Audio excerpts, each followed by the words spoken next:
Stéphane Bern dans Meurtre en Lorraine, c'était mon rêve absolu de faire de la fiction.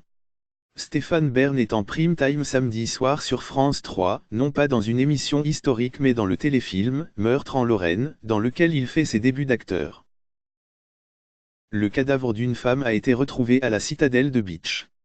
Les gendarmes Patrick Joly, Geoffrey Platel, et la stagiaire Lola Paoli, Lily Fleur Pointeau, se rendent sur place et attendent leur supérieur et responsable de l'enquête, le lieutenant Nicolas Muller.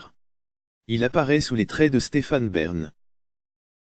Main dans les poches de sa veste kaki, cheveux raccourcis, cassant avec sa nouvelle recrue alors qu'il enfile ses gants pour analyser le corps carbonisé de la victime, le personnage ne partage en apparence pas grand-chose avec le jovial animateur de « Secret d'Histoire », que l'on découvre transformé dans ce dernier volet de « Meurtre à ».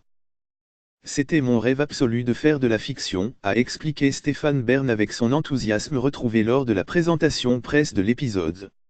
J'ai fait au moins 6 films et à chaque fois on me demandait d'être Stéphane Bern, ça ne m'intéresse pas. C'était formidable d'être un autre, d'être un gendarme, d'avoir un revolver. Avant d'accepter ce rôle dans lequel il s'en sort plutôt bien, Monsieur Patrimoine avait 2 exigences, que le téléfilm se déroule en Lorraine, où il a vécu et où il a toujours des attaches, et que le mystère tourne autour des métiers du cristal et du feu qui le passionnent. Le lieutenant qu'il incarne a refusé de prendre en main la cristallerie dirigée par son père Hervé Muller, Féodor Atkin. Une intrigue qui a replongé Stéphane Bern dans son propre passé. Les scènes avec Féodor Atkin étaient troublantes, a-t-il raconté. J'ai toujours dit que j'avais des parents très sévères et qui n'aimaient pas le chemin que je prenais dans la vie, comme c'est aussi le cas pour mon personnage. Nicolas Muller possède d'autres points communs avec son interprète, il est passionné d'histoire comme lui et les gens peuvent lui prêter, à tort, un côté, cul serré. Quand j'ai commencé dans le métier en 1985 c'est ce qu'on disait de moi.